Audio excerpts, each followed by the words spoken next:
s'asseoir.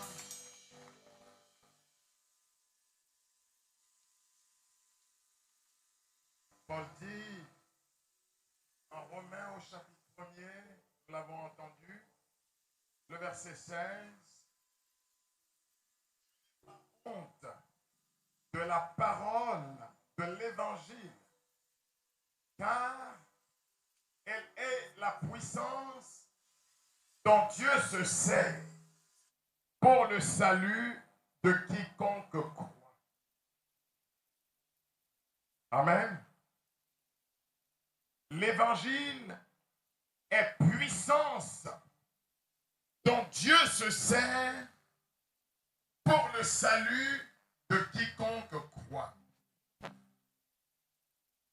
Quand j'ai reçu l'invitation de venir ici, j'ai été habité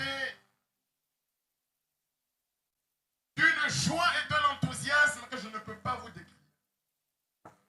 Car pour moi, ce thème est une opportunité pour semer dans nos cœurs une passion. La passion de la parole de Dieu.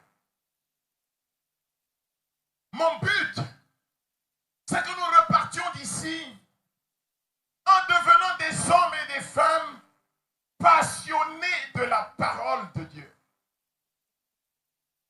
Car le secret de la vie chrétienne est contenu dans l'expérience de la parole.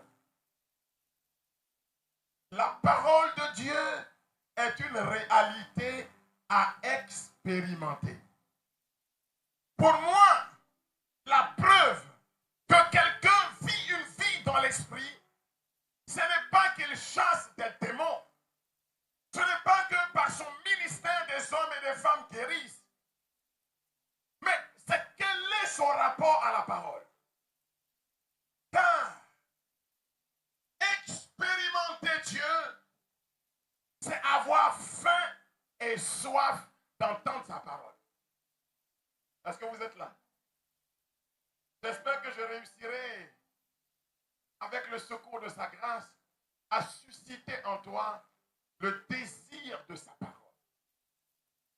C'est mon but. C'est pour ça que je suis venu. Malgré les empêchements dont il a été question et dont les effets sont visibles. Amen. Je voudrais commencer par nous dire que l'expérience la plus lointaine que l'on a de Dieu, la première expérience que l'homme a faite de Dieu, ce n'est pas l'expérience d'une colonne de feu ou de fumée comme dans l'Exode. La première idée de Dieu, la première connaissance de Dieu, la première expérience de Dieu, selon Genèse 1, c'est l'expérience d'une voix qui dit que la lumière soit. Que la lumière soit et la lumière fut. La Bible dit que vie et mort sont au pouvoir de la parole, au pouvoir de la langue. Dieu a commencé à se révéler aux hommes par une voix qui est devenue audible et intelligible à l'homme. Dieu est dans sa parole. Et la parole est l'instrument par lequel Dieu s'est révélé à l'origine aux hommes. L'homme a connu Dieu d'abord comme étant une voix, une parole. Quand la Bible parle d'évangile, la Bible parle de la parole. Jean chapitre 1er, le verset 1er. Au commencement, au commencement était la parole. La parole était auprès de Dieu. Quand j'en dis que la parole était au commencement, ce que Jean révèle, c'est que l'origine de l'intelligibilité au sujet de Dieu, c'est dans sa parole. Quand il dit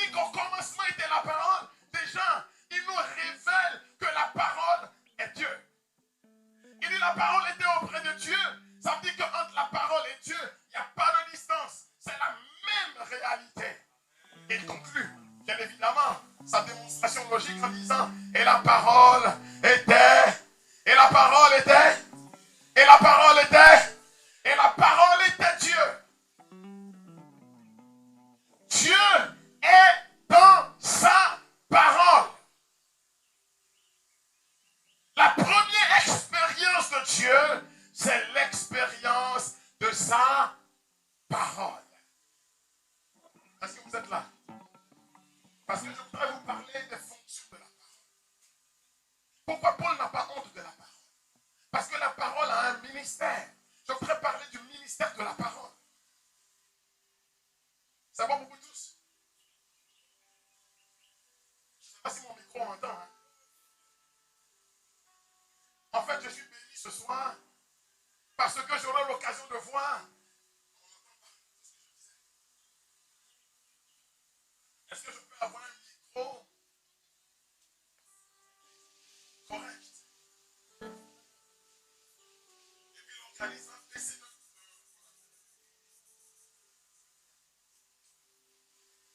Alléluia. Là, on m'entend maintenant. On acclame le Seigneur.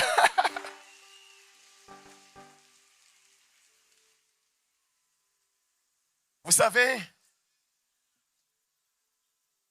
cette soirée est une opportunité. Parce que ce qui va se produire ici sous nos yeux, c'est ce que Isaïe avait annoncé. Ma parole qui sort de ma bouche ne retournera pas à moi tant qu'elle n'a pas réalisé ce pourquoi elle vient. Cette soirée est une opportunité. Dis opportunité. Alors je reprends mon message depuis le commencement. Je dis que la première expérience de Dieu que l'homme a faite, selon Genèse 1:1, c'est l'expérience de la parole. Et Dieu dit que la lumière soit et la lumière fut. La Bible dit que vie et mort sont au pouvoir de la parole. Je ne sais pas dans quel état tu es venu, ça ne m'intéresse pas. Mais je sais dans quel état tu repartiras d'ici. C'est ça qui m'intéresse.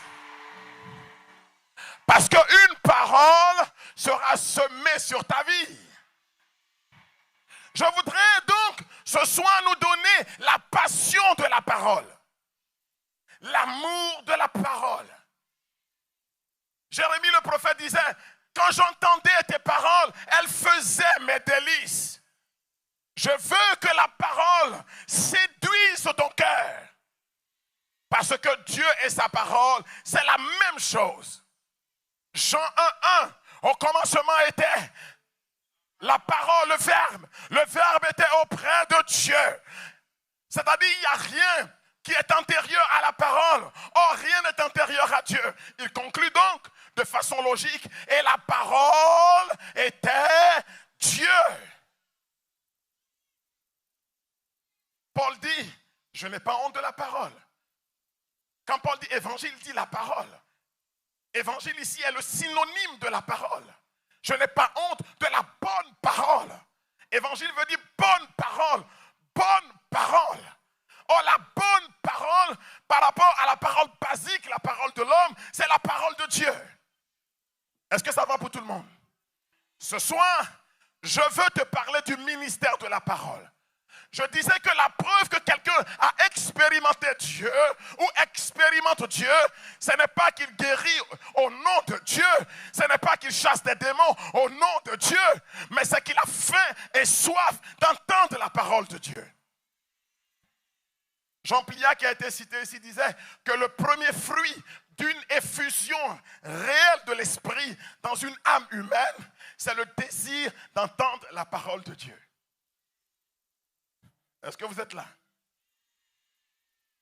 Alors je voudrais entrer dans le sujet. Paul dit, je n'ai pas honte. En psychologie, la honte est un sentiment d'infériorité. Un sentiment douloureux d'une âme qui se sent dans l'infériorité, qui se sent dans la petitesse, dans le manque, dans le dénuement face à quelque chose qui lui semble plus grand que lui. Or, comment quelqu'un qui fait l'expérience de la parole, donc l'expérience de Dieu, peut se retrouver dans un état psychologique d'un anéantissement de sa personne? Qu'il n'est rien. Non. Paul dit, nous avons revêtu quelqu'un. Dis à ton voisin, tu as revêtu quelqu'un. Quand tu entends la parole de Dieu, c'est Dieu lui-même qui vient établir sa demeure en toi. Au commencement était le Verbe était auprès de Dieu, et le Verbe était Dieu. Mais ce Verbe, il est venu au milieu de nous, et il a établi sa tente, sa demeure au milieu de nous. Et le Verbe s'est fait chair, et il a planté sa demeure au milieu de nous, en nous. Est-ce que c'est bon pour tout le monde? Pourquoi le Dieu omnipotent peut-il être dépendant? Paul dit, je n'ai pas honte de la parole de Dieu, car elle est la puissance dont Dieu se sert. Est-ce que ça sonne juste dans vos oreilles? Ce verset me pose problème. Je confesse dans le credo que je crois en Dieu, l'omnipotent, le Père tout-puissant. Qui est Dieu? Dieu est tout-puissant. Qui est Dieu? Dieu est, à vous, tout-puissant. Il n'est pas assez puissant. Il n'est pas grandement puissant. Il n'est pas très puissant, mais il est tout puissant. Il est la puissance en absolu. En réalité, quand on est tout puissant, on n'a pas besoin d'une aide. Mais Paul dit que le tout-puissant a besoin d'une béquille pour que son omnipotence soit révélée aux hommes. Le Tout-Puissant a besoin d'une puissance pour que sa puissance devienne perceptible aux hommes. Quelle est la puissance dont le Tout-Puissant a besoin pour que sa toute-puissance devienne manifeste aux hommes? Il a besoin de quelqu'un. Il a besoin de quelqu'un. Il a besoin de sa parole. Il a besoin de son logos. La Bible dit, rien de ce qui est ne fut sans elle, en parlant de la parole. Je veux dire à quelqu'un qui m'entend, nous sommes dans une opportunité ce soir. Parce que celui dont le Père a besoin pour que sa toute-puissance soit révélée aux hommes est en train de venir jusqu'à toi à travers mes faibles mots. Il vient jusqu'à toi. Dieu se sert de quelque chose pour révéler son omnipotence aux hommes. Il se sert de son logos. Dieu a la pensée de faire en sorte que la lumière soit. Mais Dieu ne peut pas faire venir la lumière s'il ne s'appuie sur l'instrument par lequel sa pensée devient manifeste aux hommes. La pensée de Dieu devient une réalité tangible aux hommes quand la parole de Dieu est relâchée pour les hommes. Or, le bonheur de ce soir, c'est que cette parole, elle sera relâchée en abondance ici. Et quand elle est relâchée, Dieu est en activité de création ou de récréation. Quand Jésus dit, mon Père est à l'œuvre, de quoi parle-t-il? Les hommes pensent que Dieu a fini avec son agir quand il a créé le monde. Jésus dit non. Tant que son verbe parcourt la terre, Dieu continue de créer sur la terre. Et le verbe dont il parle, c'est de lui-même. Il dit, mon Père est à l'œuvre et moi aussi, je suis à l'œuvre. Oh. Le Père est à l'œuvre par sa bonne pensée pour nous. Et moi aussi, je suis à l'œuvre, l'exécutant de sa pensée. La parole exécute la pensée de Dieu, met en œuvre la pensée de Dieu. Je n'ai pas entendu ton amen. Dans l'évangile de Jean, Jésus dit, les paroles que je vous ai dites ne viennent pas de moi, mais elles viennent de mon Père qui m'a envoyé, car mes paroles sont l'esprit et elles donnent la vie. Qu'est-ce qu'il a dit? Mes paroles sont l'esprit et mes paroles donnent la vie. Le pouvoir de la parole, c'est d'amener vers la lumière ce que Dieu a pensé secrètement dans son cœur. Je veux te dire quelque chose.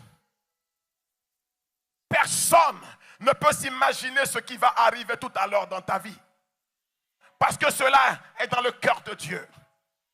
Mais quand il va relâcher sa parole, ce qui était caché aux hommes, Dieu l'amènera vers la lumière. Et tu deviendras une révélation étonnante pour ceux qui ne t'avaient pas connu. La puissance de la parole.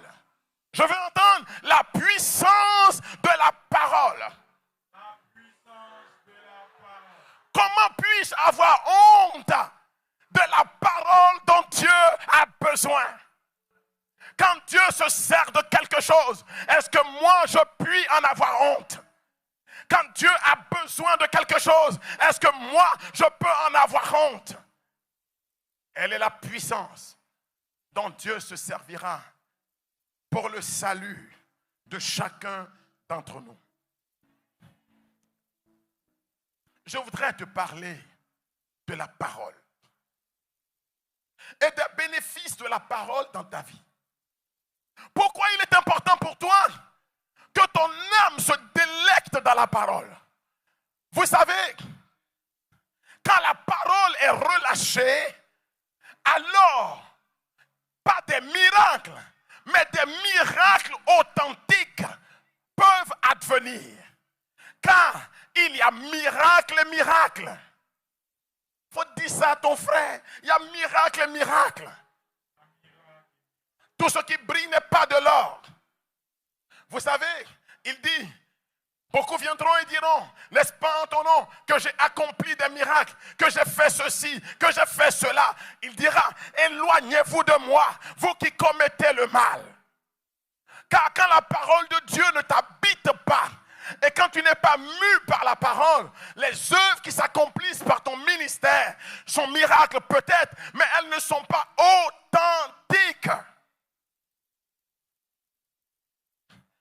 Je n'accepte pas un ministère de guérison, de délivrance, de libération qui n'est pas précédé, anticipé par la prédication. Car la prédication est le moyen de donner de l'authenticité. Dis Marc 16, 20. Dis Marc 16, 20. Jésus savait qu'après sa résurrection, tout devenait possible en son nom. Vous savez que je n'ai pas besoin d'être chrétien pour opérer des miracles au nom de Jésus. Je ne sais pas si vous le savez. Parce que le nom de Jésus se suffit à lui-même pour déclencher des phénomènes paranormaux. Le nom de Jésus est puissant et se suffit à lui-même. Mais pour qu'un miracle soit authentique, qu'une action soit authentifiée, il est important qu'elle tire sa légitimité du ministère de la parole. En Marc 16, le verset 20, qu'est-ce qu'on lit? Pour eux, Marc 16, verset 20. Oh, les coprédicateurs, prenez le micro. Marc 16, verset 20. Quant à eux, pour eux, ils s'en allaient proclamer l'évangile. Regardez, nous sommes dans ce qu'on appelle aujourd'hui dans les milieux charismatiques une école de ministère. Je vous en prie. Si vous ne voulez pas devenir des gourous, des magiciens, des prestigitateurs, des agitateurs, il faut aller à l'école du ministère de Jésus. À l'école du ministère de Jésus, on ne commence pas par faire des miracles. On commence par donner l'évangile. Le ministère du ministre de Dieu, c'est annoncer l'évangile. Pour eux, C'est-à-dire, nous tous ici rassemblés, il s'en allait proclamer l'évangile. Paul dit, je n'ai pas honte de proclamer l'évangile, car c'est la puissance dont Dieu se sert. Donc mon ministère, c'est de proclamer l'évangile. Mais écoutez maintenant ce qui suit. Le critère d'authenticité, c'est l'annonce de l'évangile. Et le ministère de l'esprit, c'est quoi? Le Seigneur travaillait avec eux. Le Seigneur, quand vous proclamez l'évangile, vous ne travaillez plus en solitaire. Vous n'êtes plus dans un one-man show. Vous n'êtes plus dans une star mania. Vous n'êtes plus vous, mais quelqu'un d'autre en vous. Galates 2:19. Si je vis, ce n'est plus moi qui vis, mais quelqu'un vit en moi. Quelqu'un travaille avec moi. Quand vous proclamez l'évangile, le ministère n'est plus votre ministère. Car le vôtre, il vous suffit de proclamer l'évangile. Le ministère du Père Raoul, c'est proclamer l'évangile. Je n'ai rien d'autre à faire ce soir. Et pourtant, quelqu'un fera ce que je ne peux pas faire ce soir. Donc mon but à moi, c'est de proclamer l'évangile. Oh, j'ai hâte de prendre le micro pour cela. Pour libérer, pour relâcher les mains de celui qui doit prolonger le ministère. Pour eux, ils s'en allaient annoncer l'évangile, proclamer l'évangile. Ils n'ont pas honte de l'évangile. Moi, je n'ai pas honte de l'évangile. J'ai proclamé l'évangile à la cathédrale. On a dit, regardez, oh, c'est un petit prêtre agité. Oui, dites ce que vous voulez. Je m'en gaba. J'ai fait mon travail. J'ai fait mon travail. Maintenant, il va commencer le sien. Dis à ton voisin, il va commencer, lui, son boulot, son job. J'ai fait mon job, je proclame. Je ne sais pas, mais il fera son job. C'est quoi son job? C'est quoi son boulot? C'est quoi l'activité de l'esprit, l'activité de la parole elle-même? Confirmer la parole. Lui, il confirme la parole. Comment? Par les signes qu'il a Signes et prodiges qui seront relâchés ici. Pour appeler les signes et les prodiges, ce n'est pas difficile. Il vous suffit de libérer la parole.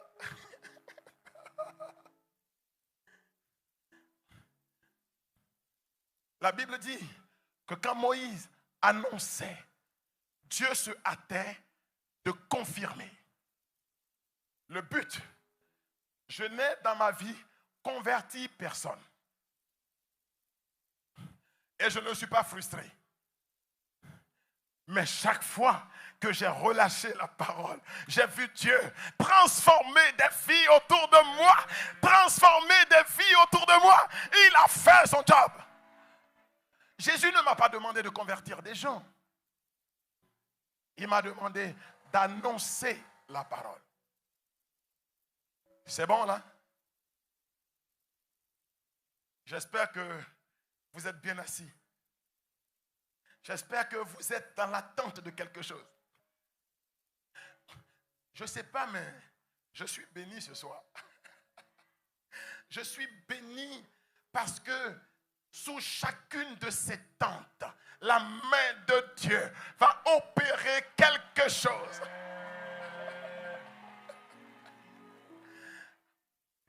On dit le Père Raoul, il rit toujours, il est joyeux.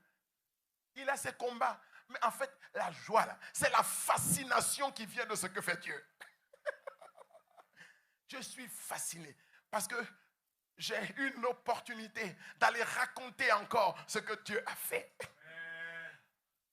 Pour eux, ils s'en allaient prêcher. À l'école du ministère, notre job, c'est de donner la parole. Lui, son job à lui, c'est de confirmer la parole par des signes et des prodiges qui l'accompagnent. Pourquoi est-ce que je ne dois pas avoir honte de la parole? C'est que la parole de Dieu est suivie des faits. Isaïe 55, 2 versets, verset 10, verset 11. Isaïe 55. Est-ce que quelqu'un peut dire la 55, 10? 2 versets 10, 11. Isaïe nous parle du caractère de la parole. Pourquoi Paul n'a pas honte de l'évangile? Mais Paul n'a pas honte de l'évangile à cause de ce que vous allez entendre. Car l'évangile a un ministère. L'évangile, la bonne nouvelle, la parole de Dieu a son travail. Pourquoi l'Église met à notre disposition dans chacune de ces liturgies la parole. Mais parce que la parole a son travail. Au cœur de la liturgie, c'est la parole. Les sacrements sont mus par la parole. L'efficience des sacrements est dévolue au ministère de la parole. Car le sacrement, c'est la parole et le geste. Or, le geste est subséquent à la parole. Et la conséquence de la parole. Quelqu'un me suit là? Oh oh. Vous connaissez un sacrement où il n'y a pas la parole? Quand vous allez au baptême, vous êtes réellement baptisé, c'est-à-dire arraché au pouvoir des ténèbres et introduit dans la lumière de la béatitude parce que le prêtre a relâché une parole. Il a dit, je te baptise au nom du Père, au nom du Fils, au nom du Saint-Esprit. Ce qui fait que tu deviens citoyen du royaume et que tu tiennes la carte d'identité des enfants de Dieu, c'est la parole qu'il a prononcée. Et le geste, pour le montrer, accompagne. Il prend de l'eau et il le verse, pas sur tes pieds, pas sur tes mains, mais sur ta tête, rappelant que tu as été immergé, plongé dedans et que tu es revenu à la vie.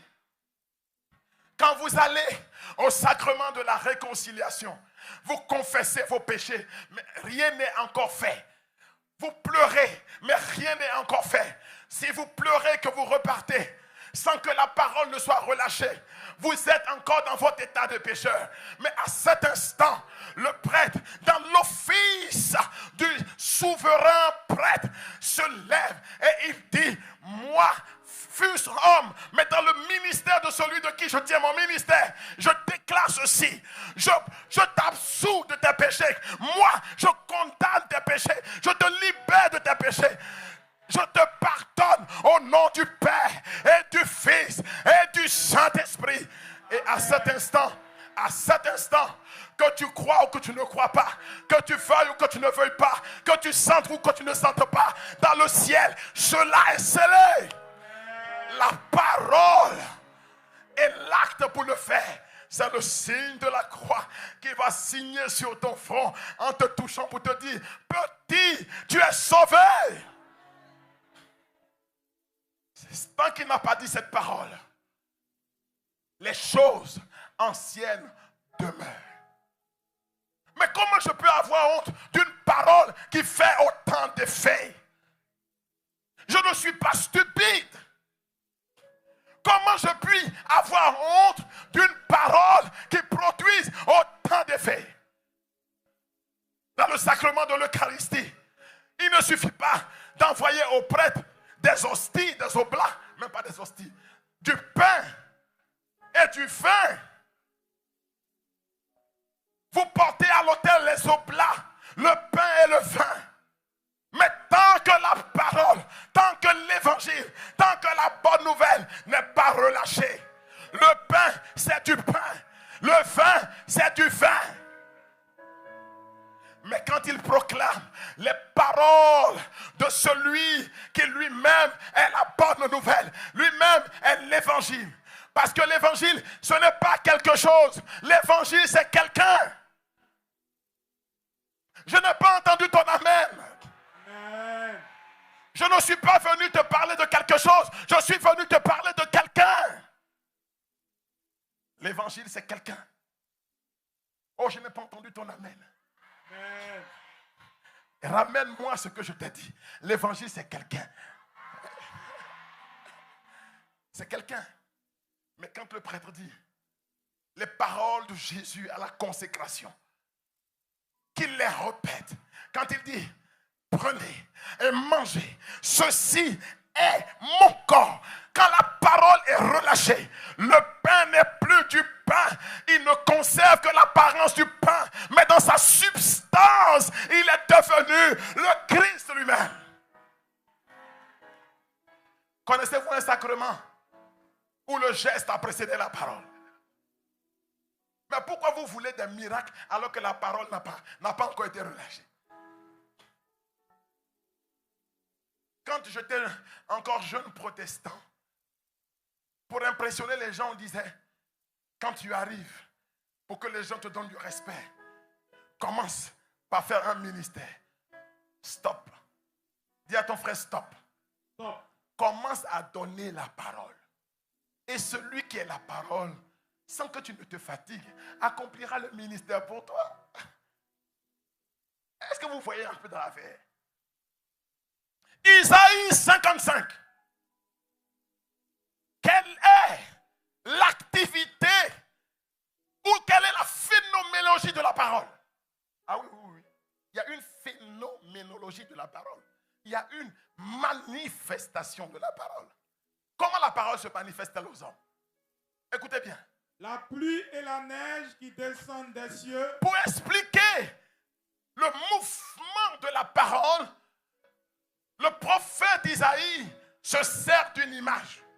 Il dit, si tu veux comprendre le parcours de la parole, regarde ce qui se passe quand la pluie et la neige tombent du ciel. Oh, Isaïe. Non, mais c'est quelqu'un, ce grand frère-là. Bon, enfin, explique-nous. N'y retourne pas sans avoir abreuvé la terre. Quand la pluie vient, quand la neige vient, elle ne retourne pas sans avoir d'abord abreuvé la terre.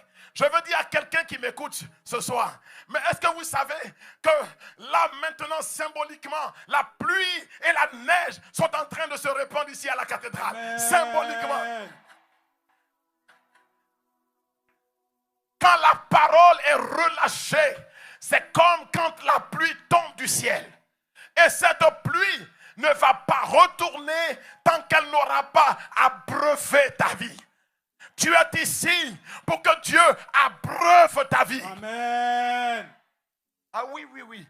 On ne fait pas une évangélisation pour dire aux gens, vous allez recevoir ou vous n'allez pas recevoir un genre de jeu de hasard, de jeu de probabilité. Un peu à la manière de ce magicien que j'ai connu quand j'étais au CE1. On l'appelait Kolobozi Koloboza. Ça marche ou ça ne marche pas? Non. Dis je refuse. Je refuse. Dieu n'est pas Kolobozi Koloboza. Je n'ai pas.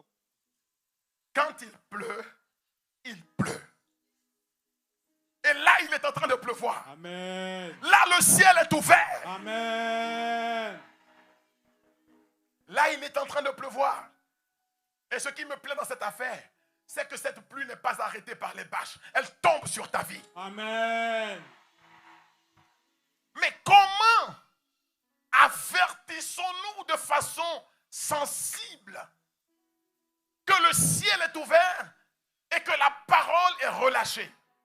Comment avertissons-nous de façon sensible l'activité de la parole? Écoutez ce que dit le prophète Isaïe. Sans l'avoir fécondé et l'avoir fait germer. Écoutez bien. Donnant la semence au semeur et le pain à celui qui doit manger. Verset 10, verset 11. Ainsi ma parole. Ainsi en est-il de ma parole. Ainsi en est-il de l'évangile. Paul dit, je n'ai pas honte de l'évangile. Paul, tu as raison. Tu as raison. Parce que le grand frère Isaïe nous l'avait déjà dit. Et qu'est-ce que le grand frère Isaïe a dit? La parole.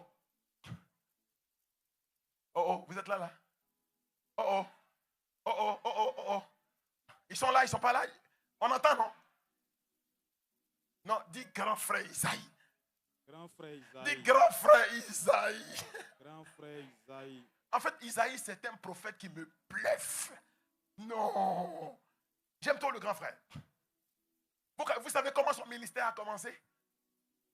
Est-ce que vous savez comment le ministère du grand frère Isaïe a commencé? Je ne parle pas comme un théologien qui parle des 3 Isaïe. Je parle de Isaïe. Dans le premier Isaïe, on nous raconte le début de son ministère. Le type, il était là et Dieu lui ouvre les yeux. Isaïe au chapitre 6. Et qu'est-ce qu'il voit? Il voit la gloire de Dieu. Ce qui lui est arrivé arrivera pour toi ce soir. Amen.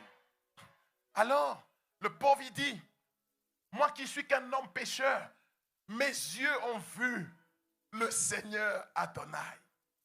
Alors, moi qui suis qu'un homme aux lèvres impures, C'est-à-dire le simple fait de voir Dieu, il a compris que Dieu est déjà dans la parole. Il dit, je suis un homme aux lèvres impures. Tes yeux voient quelqu'un et tu parles de ta bouche. Est-ce que vous avez compris ça? Parce que quand on a vu Dieu, immédiatement Dieu nous débute un ministère. Il dit, je ne suis qu'un homme aux lèvres impures. Vous savez ce qui s'est passé? Un ange de Dieu a volé vers l'autel de Dieu avec une pince.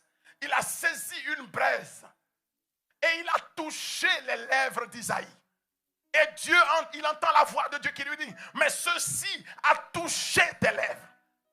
Maintenant, tu es qualifié pour être le ministre de ma parole. Tu ne peux plus en avoir honte. Dieu vous l'a dit. C'est ce qui s'est passé pour Isaïe, le grand frère. Désormais, quand il parle, Isaïe sait que ce n'est pas lui, mais c'est un autre. Et que cet autre est dans sa parole. Que lui, Isaïe, il ne peut pas en rougir. Alors, écoutez ce qu'il dit. Il est suffisamment qualifié pour nous parler de la parole. Qu'est-ce qu'il dit?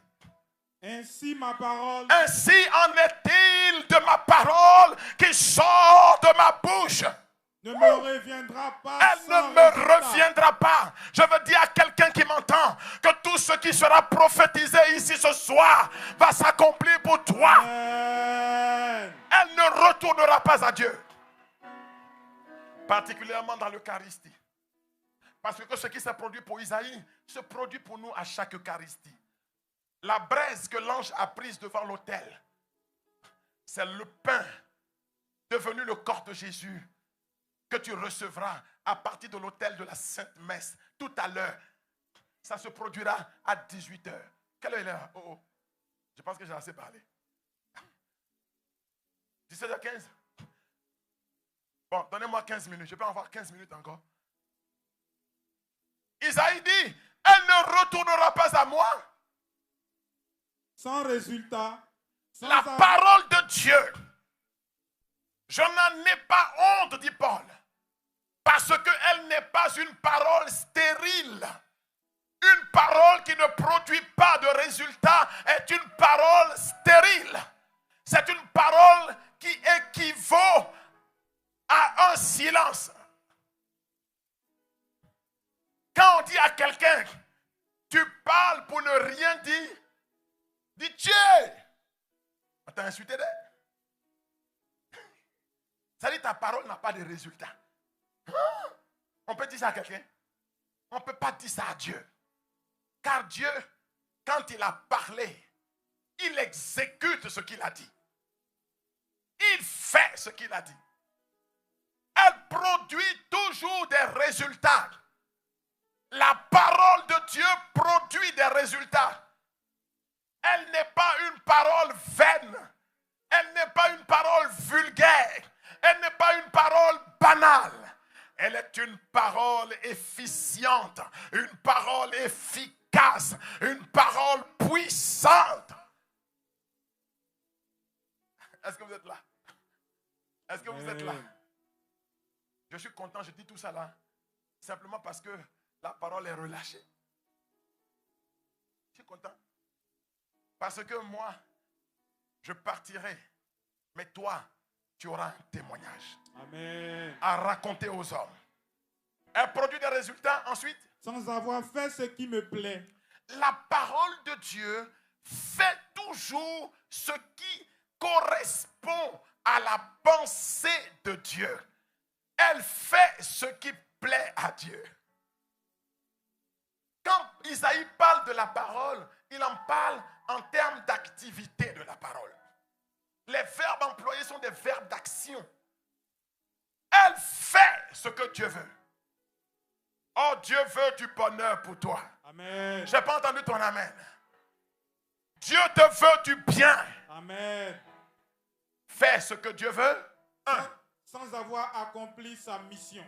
Deuxièmement, la parole accomplit la mission de Dieu. Produit des résultats. Fais ce qui plaît à Dieu. accomplit la mission de Dieu. Vous convenez avec moi que la parole de Dieu n'est pas donc une chose. La bonne nouvelle devient donc quelqu'un. Hébreux 4, verset 12. D'où est-ce que le Père Raoul dit que la parole de Dieu, c'est quelqu'un? Parce que beaucoup de gens confondent la parole de Dieu et les Écritures. Mais en une autre occasion, je vous parlerai de la différence. Je ne suis pas venu vous parler des Écritures. Je suis venu vous parler de la parole de Dieu. Et les Écritures racontent la parole de Dieu. Car la parole de Dieu, ce n'est pas quelque chose, mais c'est quelqu'un. Dis à ton frère quelqu'un. Quelqu'un. Dis à ton frère quelqu'un. Quelqu'un. Écoutez Hébreux 4, le verset 12. Elle est vivante, la parole de Dieu. Qu'est-ce qu'il a dit? Elle est vivante, la parole de Dieu. Qu'est-ce qu'il a dit? Elle est vivante, la parole de Dieu. Je veux entendre votre voix. Qu'est-ce qu'il a dit? Est-ce que tu as pigé là? En fait, la parole de Dieu, c'est quelqu'un qui vit. Aïe, aïe, aïe, aïe, aïe. Et ce quelqu'un est en promenade ici à la cathédrale ce soir. Amen. Il est en mission. Elle est vivante.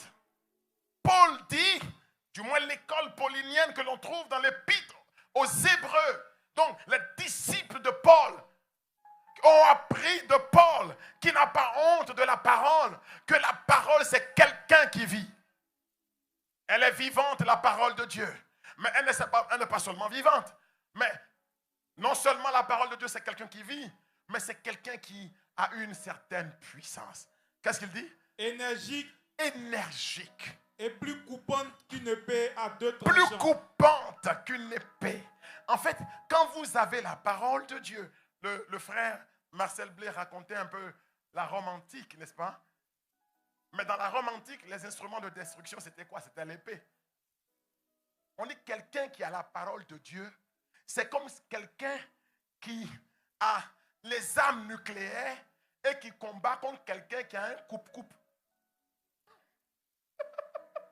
C'est-à-dire quelqu'un qui a un pistolet et puis se met devant quelqu'un qui a des armes nucléaires.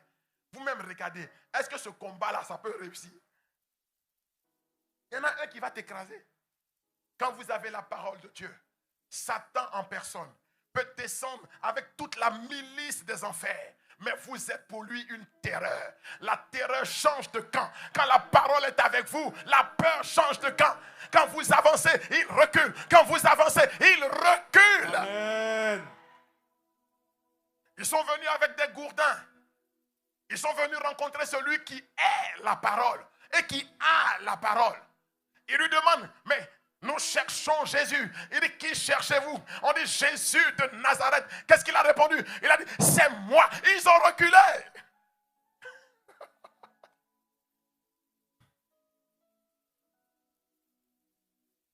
Les petits féticheurs de ta famille, mets-les à la retraite maintenant. Ils ont eu assez de temps pour faire leur boulot parce que tu étais dans l'ignorance du fait que la parole marche avec toi. Maintenant, présente-leur la parole. Vivante est la parole de Dieu. Énergique est-elle. Plus coupante qu'une épée à deux tranchants. Elle sépare jusqu'à la fine pointe de l'âme et des jointures.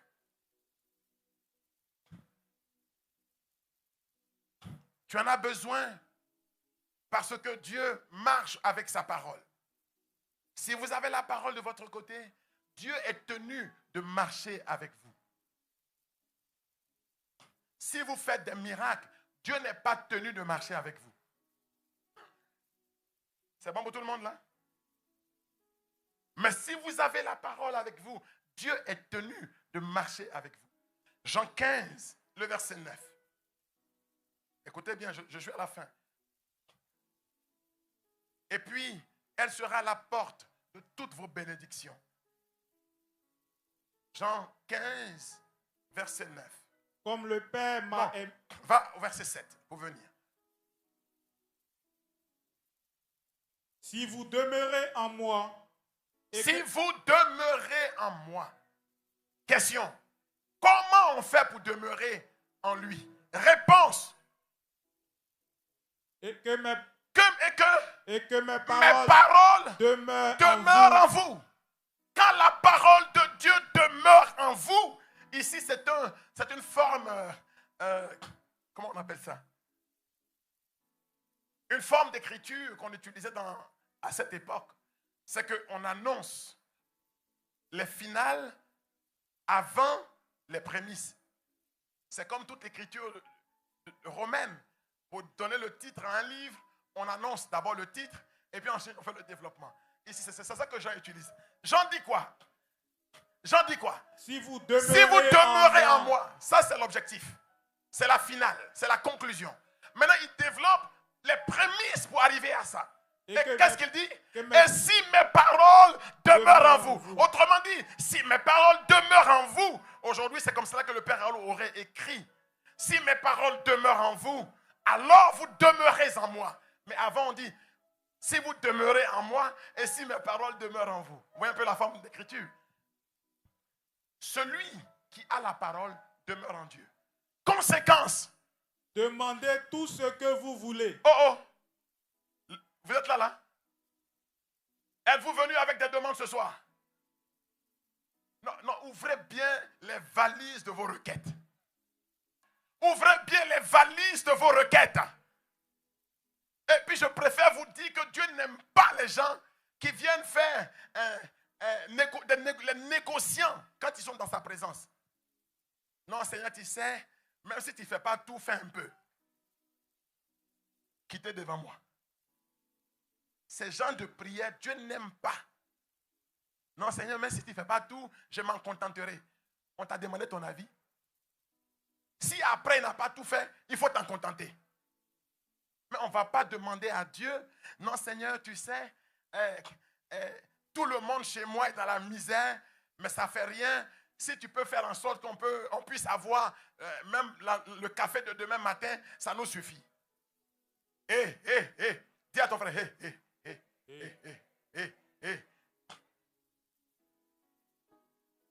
Ces genres de choses-là, il faut aller loin avec ça. Nous sommes dans la présence de celui dont Paul a parlé, grand frère Paul a parlé. Dans l'épître aux Philippiens, au chapitre 4, il dit, mon Dieu pourvoira. Qu'est-ce qu'il a dit? Mon Dieu pourvoira à tous vos besoins. À tous vos besoins. Dieu n'est pas celui qui pourvoit à quelques-uns de nos besoins. Ça, c'est Dago Danger qui le fait. Ça, c'est Koudou Jano qui le fait. Mais Dieu, le Dieu de Jésus-Christ, il pourvoit à tous nos besoins. Et dans la grande prière de notre Père, il nous a dit de dire cette formule. Donne-nous notre pain quotidien. C'est-à-dire pourvoir à tous mes besoins de chaque jour. À tous mes besoins de chaque jour. Quand je récite cette prière, je confesse que Dieu pourvoit à tous mes besoins de chaque jour. Mais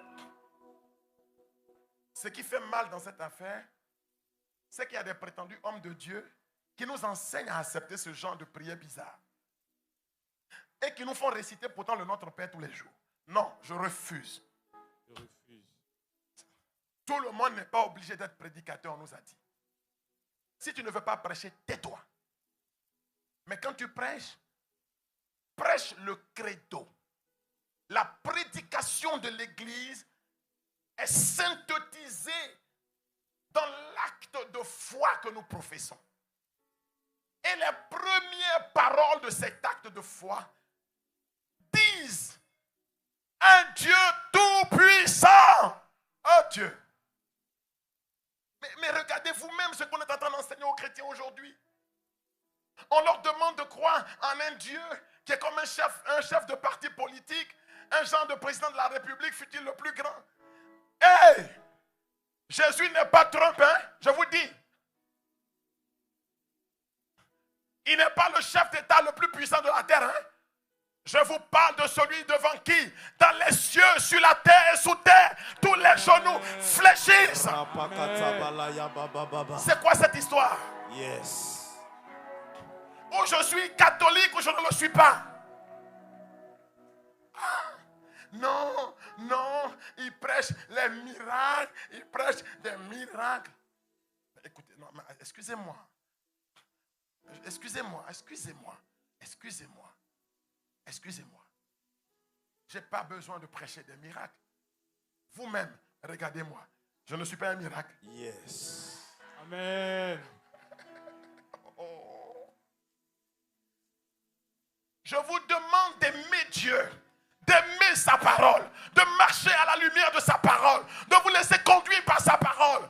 Psaume 119, verset 105. Ta parole est une lampe à mes pieds, une lumière qui conduit ma vie. Jean chapitre 8, le verset 12. Si quelqu'un vient derrière moi, il ne marche plus dans la nuit parce que moi je suis la parole, mais il aura la lumière de la vie. Excusez-moi, est-ce que moi j'ai besoin de prêcher des miracles? Non! Je ne prêche pas un Dieu en compétition avec d'autres. Yes. Je prêche le Seigneur des Seigneurs, le Seigneur des Seigneurs. Seigneur des Seigneurs. Yes. Excusez-moi, je suis catholique. Je suis de la maison de ce Dieu-là. Alors, je ne prêche pas des prédicateurs. Je ne fais pas d'éloges d'hommes de Dieu extraordinaires. Ça n'existe même pas. Je prêche des gens qui ont compris que Dieu est la sécurité. Est la sécurité de leur vie. Amen. Comme les montagnes entourent Jérusalem, ainsi l'Éternel Dieu entoure mon âme. Il me protège. Alors, pourquoi la parole de Dieu est importante pour toi? Pourquoi elle doit éclairer ta vie, tes choix, tes décisions, ton agir, ton quotidien? Josué chapitre 1er, le verset 7. Que cette parole de Dieu de la loi ne s'éloigne point de toi. Serre-la contre ton cœur. Médite-la de jour et de nuit pour ne point t'en éloigner. Conséquence, alors tu réussiras dans tout ce que tu entreprendras.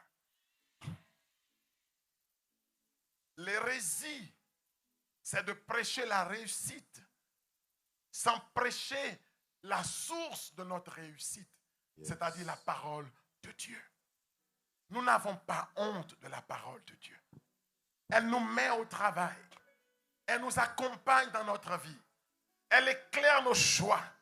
Elle nous dit que dans la vie, on ne réussit pas à coup de zamou. Qu'on ne réussit pas à coup de broutage. Qu'on ne réussit pas à coup de convoitise. Que nous ne sommes pas des gens égoïstes, repliés sur eux-mêmes. Que la réussite est dans un cœur bon, devenu bon, parce qu'un seul est bon, Dieu seul, et que Dieu habite ce cœur. Vous avez compris ça?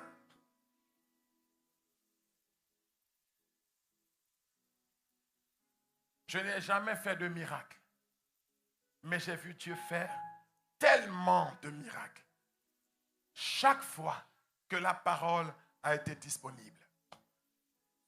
J'espère avoir réussi à susciter en toi le désir de sa parole. Écoutez le témoignage des disciples d'Emmaüs en Luc 24. Nos cœurs n'étaient-ils pas brûlants en nous, au-dedans de nous, quand il nous expliquait les Écritures en chemin? Le but, c'est que la parole de Dieu trouve sa demeure en toi. Nous allons nous tenir debout. Donnez-moi 5 minutes pour que cette parole de Dieu trouve sa demeure en toi. Chantez-moi le beau cantique qui dit: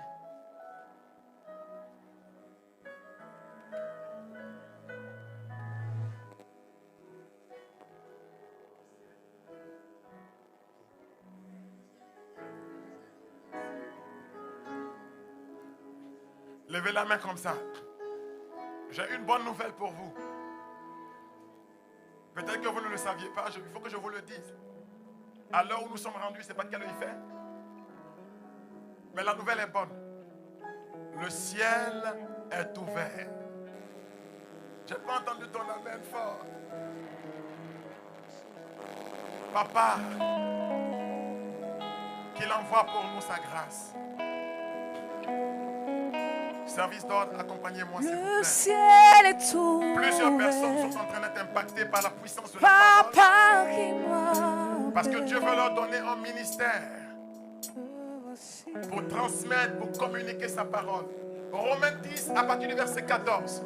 Romains 10 à partir du verset 14. Écoutez-moi s'il vous plaît, un instant, juste un instant. Aidez-moi s'il vous plaît. Plusieurs personnes, j'ai senti tout à l'heure une manifestation de l'esprit, une effusion de l'esprit sur des personnes ici dont le cœur s'est ouvert à la parole de Dieu, qui ont eu un désir de Dieu dans sa parole. Et plusieurs peut-être qui se sentent appelés à témoigner, mais qui sont apeurés, craintifs. La puissance de Dieu va descendre sur leur vie tout à l'heure. Écoutez ce qui est écrit ici. Or, comment l'invoquer si on n'a pas mis sa foi en lui? Comment invoquer Dieu si nous n'avons pas mis notre foi en lui? Comment mettre sa foi en lui si on ne l'a pas entendu? Mais comment mettrons-nous notre foi en lui si on ne l'a pas entendu? Comment entendre si personne ne proclame? Mais comment entendre si personne ne proclame, n'est envoyé proclamer? Continue. Comment proclamer sans être envoyé? Mais comment proclamer sans être envoyé? Ma prière, c'est que Dieu descende dans cette assemblée. Amen. Et se saisisse de personnes qui vont commencer un ministère de la parole. Amen. Est-ce que vous pouvez reprendre le chant, s'il vous plaît? Aidez-moi, s'il vous plaît. Aidez-moi, s'il vous plaît. Aidez-moi, s'il vous plaît. Me voici. Aidez-moi, s'il vous plaît. Aidez-moi, s'il vous plaît. Le ciel est ouvert. Plusieurs personnes. Papa qui m'appelle, Aidez-les, s'il vous plaît. Me Aidez-moi, s'il vous plaît. voici. La puissance de Dieu. Me voici. Le ciel Je parle est de la ouvert. puissance de Dieu. Amenez ces personnes ici au pied de l'estrade. Me Tous les voici. leaders qui êtes là, aidez-moi dans ce ministère, s'il Me vous plaît. voici. Le ciel est ouvert. Amenez-les ici devant. Amenez-les ici devant. Me voici. Recevez la puissance de la grâce. Me voici. D'annoncer la parole. Le ciel est ouvert. Ah, maman, chérie, bébé. Papa qui m'appelle. Me voici. Oui, me voici. Dis à Dieu, me Le voici. ciel est Il a besoin de toi. Il a besoin Papa de qui toi. m'appelle. Maman, chérie, bébé. Oui, je suis là. Il y a des personnes qui viennent de familles très opposées à la foi, réfractaires à la parole de Dieu. Et vous ne savez pas comment parler de Dieu là où vous êtes. Comment rendre témoignage à cause de l'hostilité, des oppositions. Aidez-moi s'il vous plaît. Plusieurs personnes sont en train d'être saisies par Dieu. Vous demandez la grâce, mais la grâce est en train de venir à vous maintenant. Recevez. Je dis recevez. Amenez-moi ces personnes devant. Amenez ces personnes s'il vous plaît. La puissance de Dieu vient là où Dieu trouve le désir d'annoncer sa parole. Et le cantique dit me voici. Dis à Dieu me voici. Dis à Dieu me voici. Il dit qui vais-je envoyer? Qui ira en notre nom pour annoncer la parole? Nous continuons avec le cantique. Me voici. Recevez l'esprit. Recevez l'esprit. Me Recevez la voici. puissance Le de ciel est ouvert. Papa qui m'appelle. Je reprends, me voici. Oui, je suis là, papa. Le ciel est ouvert. Plusieurs. Papa qui m'appelle, qui m'appelle.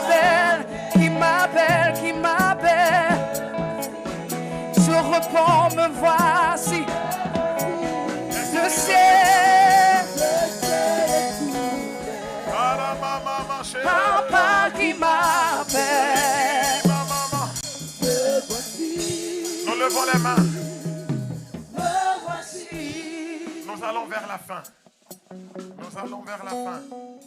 Mais une fin qui va devenir un commencement parce que le sommet, c'est la messe. Lève la main, s'il te plaît. L'Esprit de Dieu est en train de venir. Il y a des gens ici qui n'ont jamais expérimenté cette puissance de l'Esprit, mais qui seront saisis tout à l'heure.